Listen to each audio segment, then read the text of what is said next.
Hello, everybody. I am Fadela Shaib, speaking to you from WHO headquarters in Geneva and welcoming you to our global COVID-19 press conference today, Monday, 26 October. Before we start, please excuse us for the delay.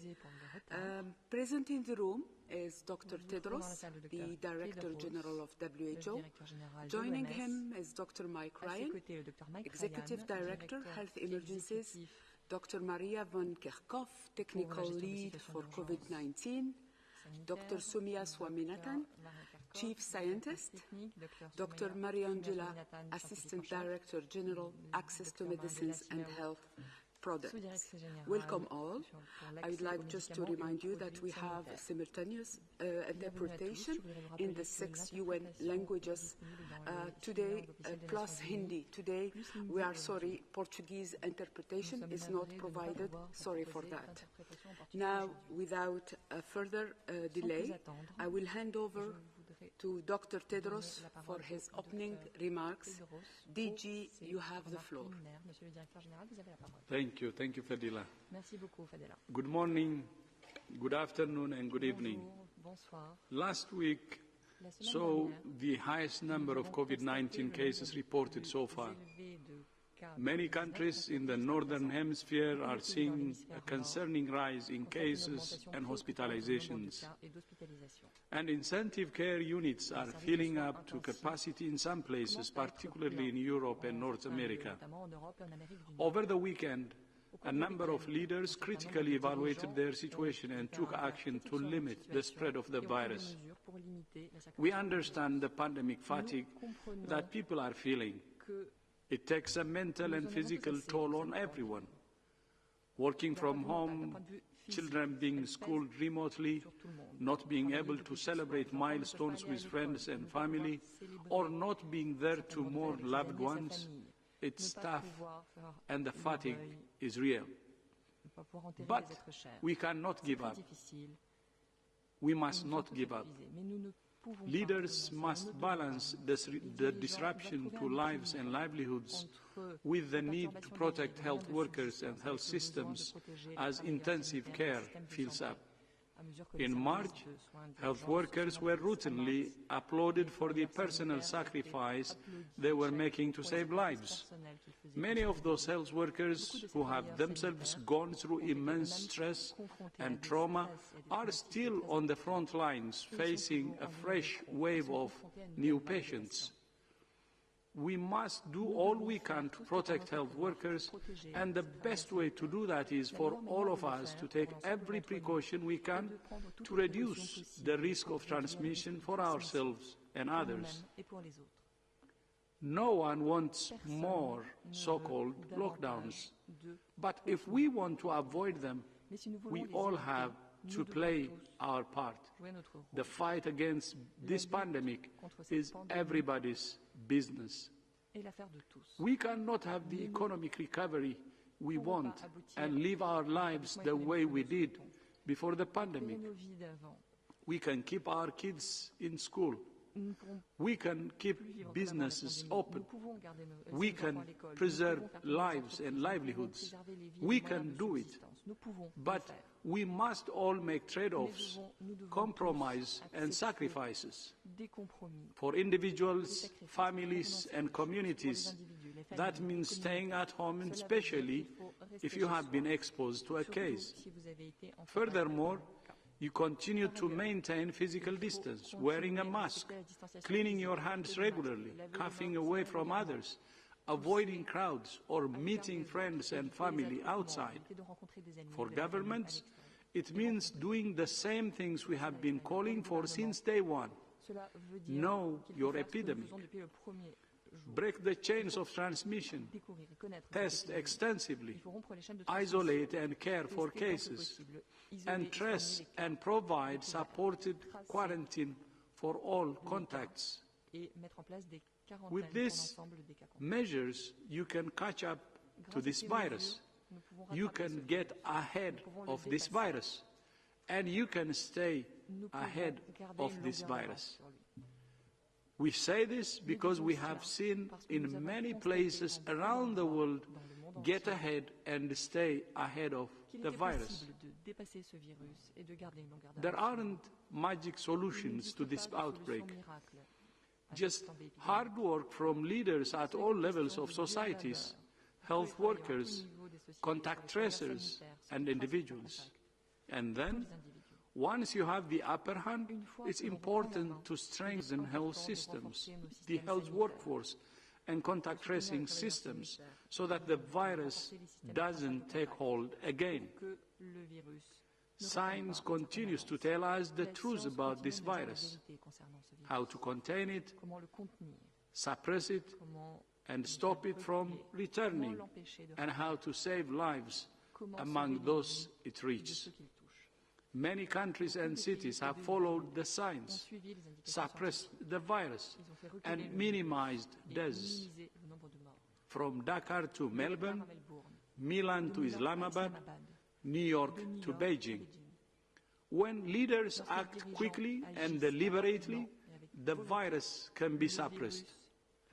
For leaders, as my colleague Dr. Mike Ryan said back in March, the most important thing to do is move fast, have no regrets.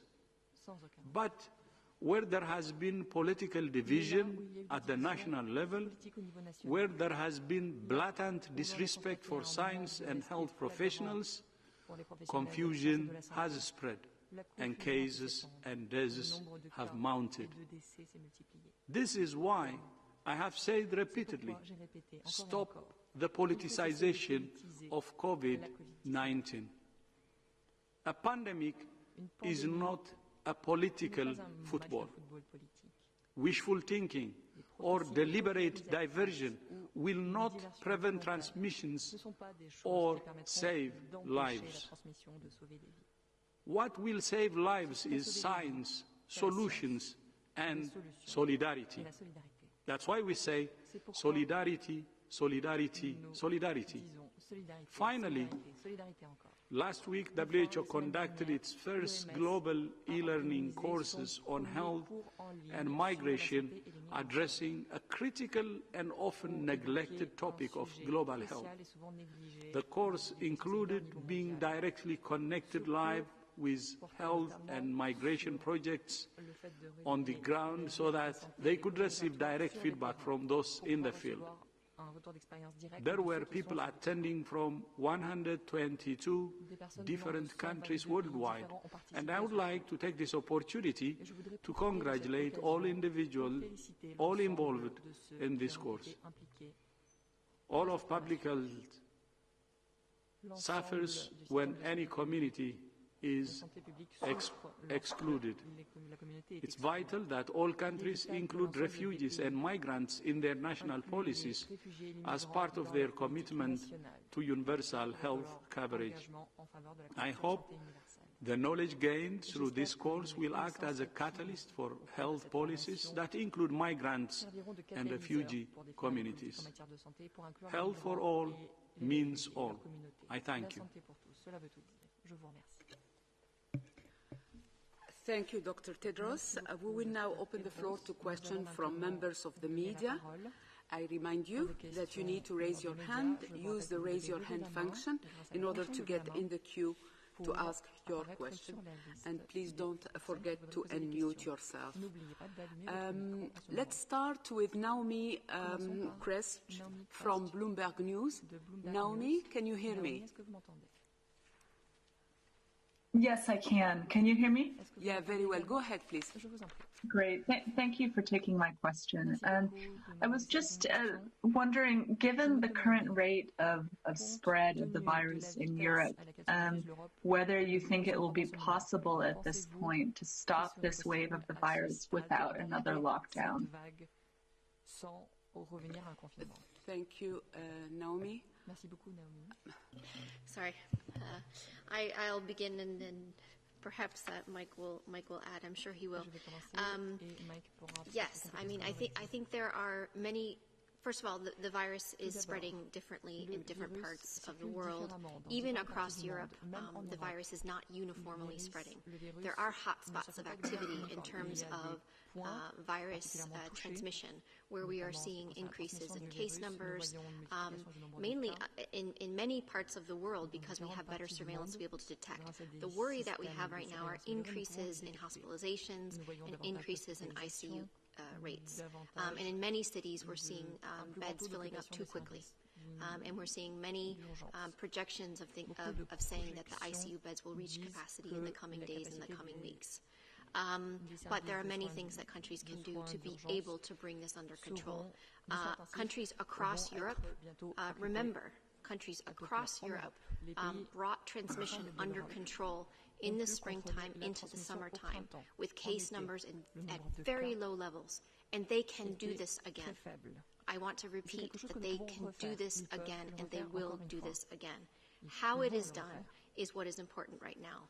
There are many countries that right now are taking a very critical look at the situation currently in their countries. They're looking at where transmission is occurring and looking at where it is most intense to see what interventions need to be put in place in those specific locations. We are still hopeful that countries will not need to go into these so-called national lockdowns. What they will be able to do is use the tools that they have in hand with ample testing, with finding suspect cases, individuals who are sick to stay home. If you have been exposed to a case, you stay home, where we have good clinical care for individuals so that they can seek the medical care and receive the medical care that they need. We need everyone to contribute. We can avoid national lockdowns. We can avoid massive restrictive movements if everyone plays their part.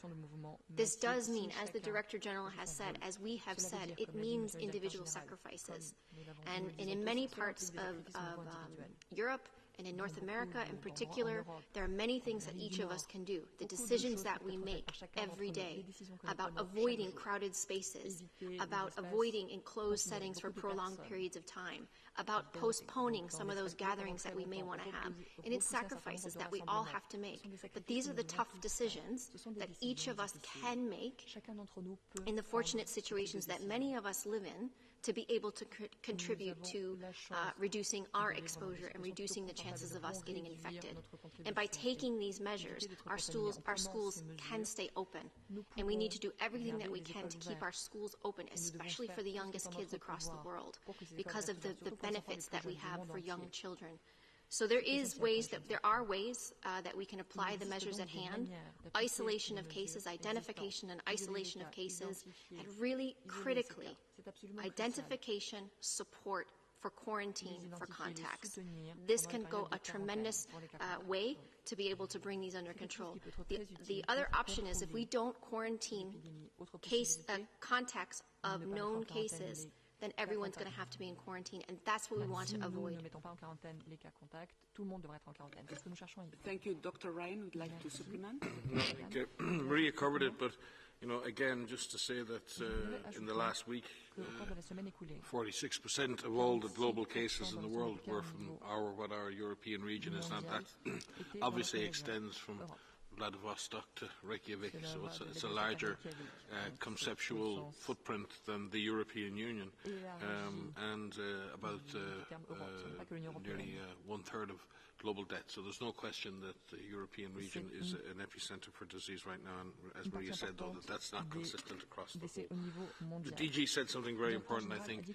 He said we need to get ahead of this virus, and then we need to stay ahead of this virus.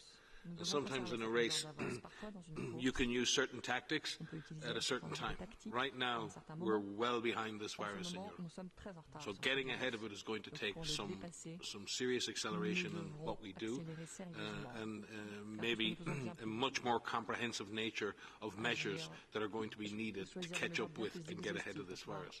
But as we've seen in other countries, once you get ahead of the virus, you can stay ahead, but you need to follow through on those measures. You need to follow through on the public health surveillance, on the follow-up of contacts, on community engagement, on supporting people in quarantine.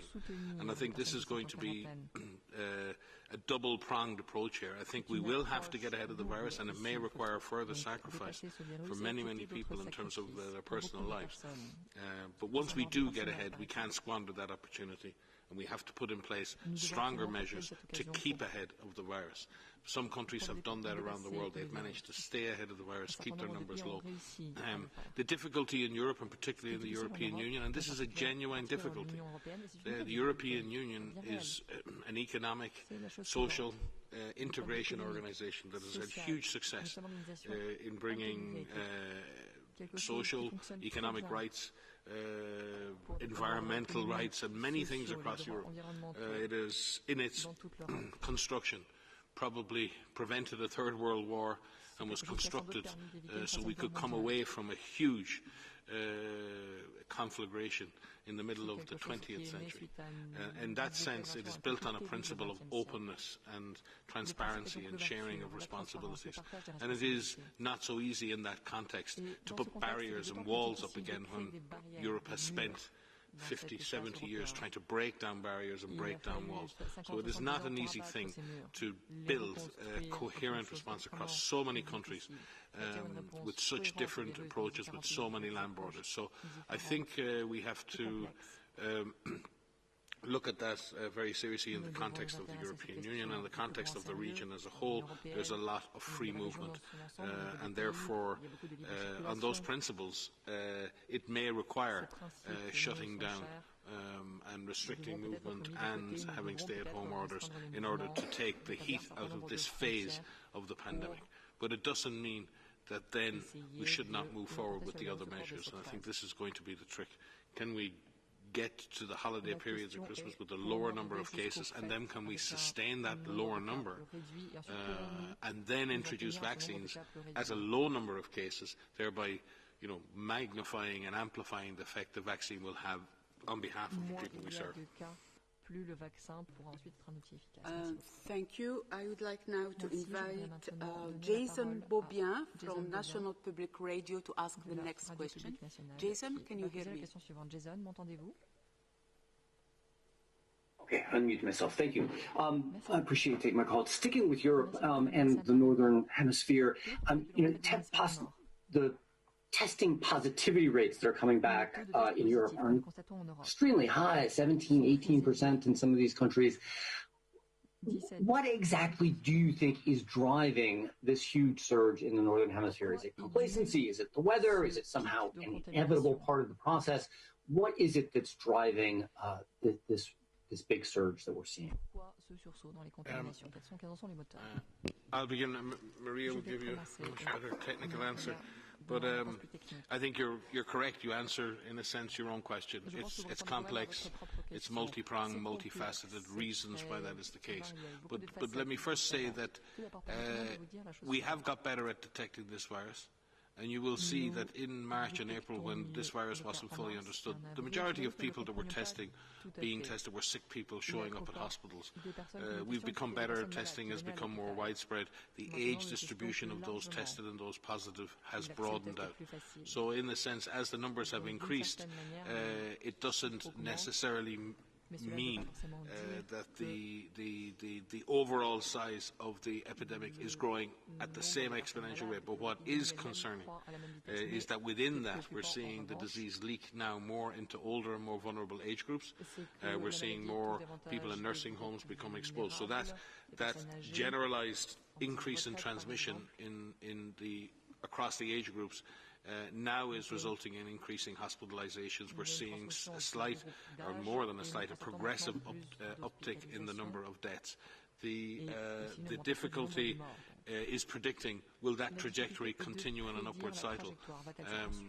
We've got better, and particularly in many European countries, we've got much better at clinical pathways, early diagnosis, getting vulnerable patients into very intensive clinical care streams early, the use of drugs like dexamethasone. We've got better at detecting an early treatment and long-term treatment of the disease. So there are reasons too why our death rates may be down, but the case numbers may be up. The positivity rates, though, cannot lie, and you are correct. When positivity rates are going up, that means your disease is getting more established at community level, and you don't necessarily have control over virus transmission, and that in itself is a very, I think right now, tracking positivity rates, tracking hospitalization rates, tracking death rates is probably a more informative parameters to measure than purely measuring the absolute number of confirmed laboratory cases. And I think we've been doing that for quite a while. Maria? Thanks. No, fully agree. But I do think what we need to do when we look at the percent positivity rate, and percent positivity of 17, 18%, even higher is quite high. We need to look at that at the subnational level. Where is it the most intense? There's a number of reasons, as you pointed out, as Mike has pointed out, for this. There is a shift in the age and the average age of cases now than it was in the springtime, and that is because we are testing more, our surveillance has improved, our testing capacity has improved, we are picking people up on the more mild end of the spectrum, which is typical in an outbreak in a pandemic as something, as the months pass on, because in the beginning you always focus on the severe cases, those that show up to healthcare. But I think what we're seeing in the fall, and we need much more analysis on this to be able to determine what is happening in Europe. But there is travel that has happened. There are outbreaks that have happened in universities. So these are much younger individuals where there has been some transmission in some universities. And I'm not saying any of this to blame any one particular group. I want to be perfectly clear on that. But there have been some transmission in social gatherings. We've seen bars. We've seen restaurants. Those tend to be younger people than older people. But if you have a lot of transmission that's happening in younger people, eventually that reaches older individuals, and it reaches people who are vulnerable. And so the big worry, and what we are starting to see now, is a creeping up of the average age, because people who are younger, have family members who are older, or live with parents, or visit grandparents, and visit people with underlying conditions, and that will force the mortality and the hospitalization in the ICU to creep up. We do see some outbreaks in nursing homes, and again, we've known that if the virus can enter a nursing home or a long-term living facility, it can have some devastating effects. So there's a lot that is driving this. But again, it's important, if we look at that percent positivity, which is a good indicator, to look at where is the percent positive the highest. If that is a national indicator, what does it look like in cities? What does it look like at the provincial or state level, so that we could really break down the problem? It's easy for me to say here, break down the problem, but without doing that, just looking at something at a national level, it doesn't really give us the granularity of detail that we need to be able to tackle it. So, again, we will say that many countries in Europe brought these outbreaks under control, brought transmission down to a very low level, and they can do this again. They need to apply the tools that they have to be able to turn the corner, and to get ahead, stay ahead, as we've seen in a number of countries. Thank you. I would like now to invite Nina Larson from Agence France Presse. Nina, can you hear me? Yes, hello. Can you hear me? Yes, very well. Go ahead, Nina. Okay.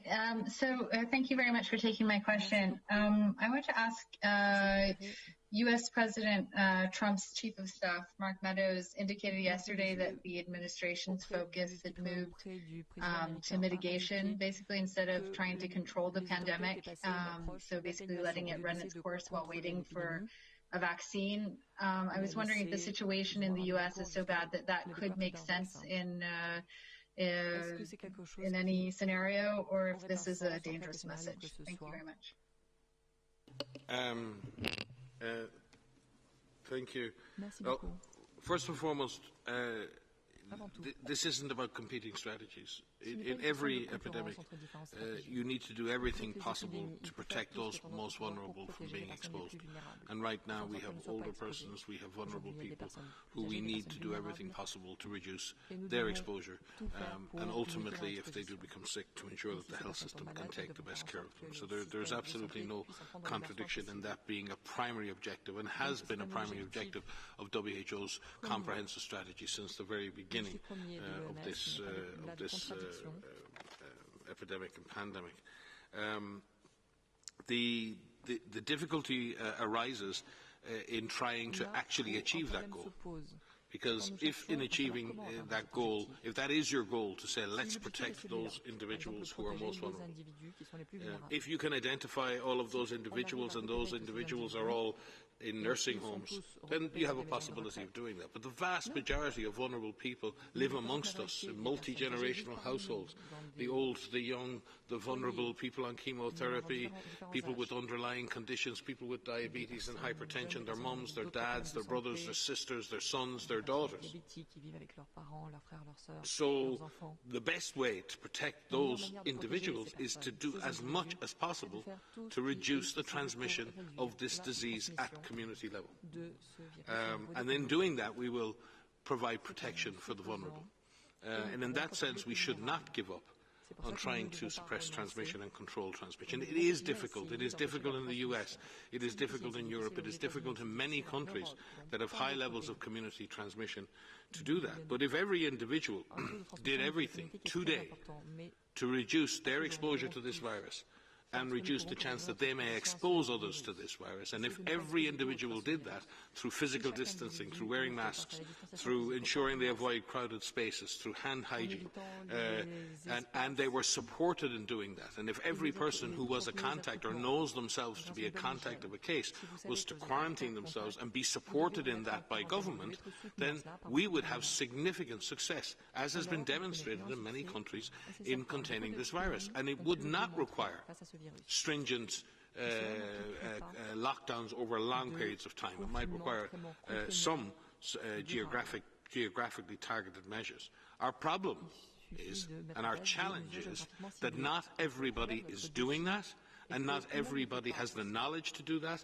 Not everyone accepts that that's what needs to be done, because they don't believe in this disease. They don't believe that we have a pandemic on our hands. How can you convince someone to do something if they don't actually believe that there's a problem? It's truly impossible to think about this. So I do think we need to convince people, we need to persuade people, and persuasion is not about forcing. Persuasion is a discussion. Persuasion is a dialogue. Persuasion involves the exchange of resources between people, and governments need to look for and persuade people to do the right thing, but they need to support people in doing that. So when we say contacts should be quarantined, they need to be supported in quarantine. They need to have food, they need to have access to connectivity, they need to be supported, they need contact with their families. And the lockdowns and all of these huge measures are in effect a replacement for what is a comprehensive approach to containing, controlling this virus and mitigating its impacts. Mitigation is a very important thing. But to give entirely up on control on a principle that you have all of the capacity to mitigate. There were many places in the US and elsewhere that had a lot of trouble back in March and April using mitigation when our emergency rooms were overwhelmed and we were rolling freezer trucks up to the back of hospitals. That's the reality of mitigating a disease in the face of a tsunami of cases. You run out of capacity to cope, and that is the fear right now. I hope we don't run out of that capacity, and what governments are trying to do now is to move quickly to ensure we don't run out of capacity by trying to suppress the flames of this pandemic. And that is a responsibility on all governments, no matter where they are. So I hope that the measures that everyone needs to take are understood and that we can have this balanced approach. But I would agree with the Chief of Staff. Protecting our most vulnerable is a very honourable objective. But the means by which we do that requires us to come together as a society to do that by breaking chains of transmission. And the only way we will do that is in a proper social contract with our communities to support them in doing that and putting in place the necessary measures to make that happen. Sorry, I just want to briefly add, it's not specific to the United States, but you remind me, Nina, of your question when we were having conversations back in February and March and April about this idea that there was a dichotomy between containment versus mitigation. And there's this argument that you could only do one. But in fact, the comprehensive approach that we have outlined that many countries are using has elements of both. It isn't one or the other. There is no dichotomy between containment versus mitigation. The approach includes both. Active case finding, cluster investigation, supported quarantine for all contacts. That is important, as well as protecting the vulnerable and making sure that the virus doesn't reach those who are most at risk of infection, those who are most at risk of developing severe disease and death. And so there is no time to lose here. There is no waiting right now. There is an incredible global effort to develop safe therapeutics, safe vaccines that are effective, and working on increasing access and making sure that everyone will have access that needs it. But there is no time to lose. There is no waiting in all of the things that we need to do. And we need to be very clear on that. And everyone who is listening to us, who can hear us right now, you can hear the passion in our voice, you have a role to play. There's good information that you could find about what you need to do in the local area where you live. Please take those steps. Talk with your families about what you need to do as a family. Talk to your loved ones about what they need to do where they live. It will include making some sacrifices, but we can do this. We will do this, and we have to do this. Thank you. I would like now to invite Catherine Fioncon-Bokonga to ask the next question. Catherine, can you hear me? Yes, Fadela, thank you so much for giving me the floor.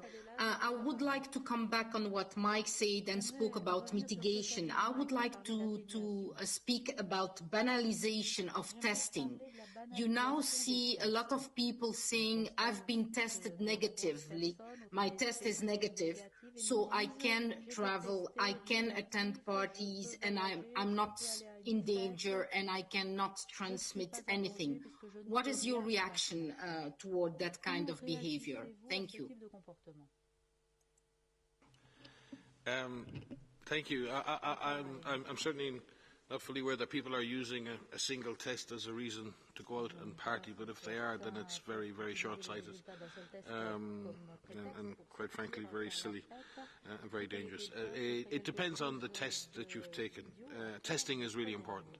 Testing tells you essentially the testing we have right now, be it PCR-based testing or antigen testing, it tells you whether you have effectively got the virus in your body or not. In other words, whether or not you have an active infection. It tells you nothing about your future risk. It tells you what is the case right now. If you are negative for a test, that means you are negative. In PCR testing, if you're negative, you're negative. But you can be positive the next day, based on an exposure you had a week ago. So therefore, testing tells you what your status is today, this hour. It tells you nothing about what your status will be tonight, or tomorrow, or the next day. And to base your activities or your behaviour on that is frankly a dangerous thing to do, because certainly you would not want to bring disease home to your family if you're tested negative 2 days previously and then are positive unknowingly and bring disease home to your family, or give it to your friends, or attend a social gathering and give it to others, or attend church and give it to other people. Nobody would want to do that. So I think you said the word banalization. Testing has a very specific purpose. It's there to be able to pick up people who are sick or people who have the disease in order to, number one, they get care, and number two, we can identify contacts. In doing that, these are vital actions, and testing should drive that process. Testing is not a passport to doing whatever you want to do. Thank you, Dr. Ryan. I would like now to invite Jeremy Lange from RFI, Radio France Internationale, to ask the next question. Jeremy, can you hear me? Yes, I can hear you. Can you hear me? Yes, very, very, very well. Thank you. Thank you for taking my question. Just quickly for Dr. Tedros. You warned again yesterday against vaccine nationalism. It's not the first time that you used these words, and I was wondering, does it mean that you don't see any improvements on this side, and even that the situation is worsening, and that the message behind that is that the COVAX program won't be enough to secure the vaccine for the poor countries? Thanks. Yeah, thank you. Thank you so much. Of course, as you rightly said, I have been saying all along about the risk of vaccine nationalism. And our world should really avoid at any cost the danger of vaccine nationalism. The reason for that is WHO believes that the world can recover faster, especially economically faster, if it shares any tool, especially vaccines, that we hope to have at the end of this year or early next year. The reason we were worried about vaccine nationalism was because we had PPE shortages, as you know, at the start of the pandemic, and some countries were hoarding PPEs. So the same thing can happen now. But at the same time, we see some positive developments now. Of course, we have a concern of vaccine nationalism, but there is positive signal or progress, because as we speak, 184 countries have joined COVAX facility. That's really a good progress, meaning the overwhelming majority of countries are in COVAX facility, and we hope they believe that vaccines should be a global public good. But still, we will continue to remind the world that having a vaccine and using it as a global public good means sharing it. Meaning, as far as WHO is concerned, it means vaccinating some in all countries rather than all people in some countries. And sharing this vaccine and having the vaccination in all countries, especially targeting those who need it, is in the interest of each and every country in the world, because it can help us to save lives if we follow this approach, and also it can help us with addressing the livelihood problems. So sharing can help us to have lives and livelihoods together. And it's in the best, as I said earlier, in the best interest of every country. But as you know, this is not easy. Each and every political leader of any country would be worried about their own constituency. And it will need a very strong leadership convincing their constituency, saying, when we share, we can have better value, meaning we can have both lives saved and livelihoods.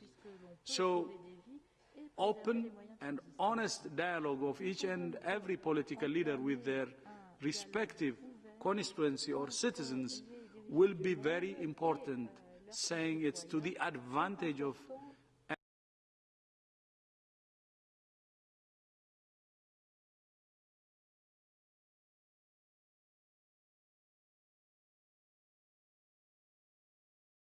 audio circuit for the Reuters live service.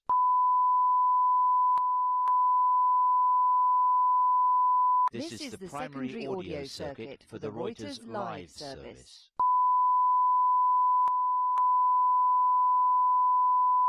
This is the primary audio circuit for the Reuters live service.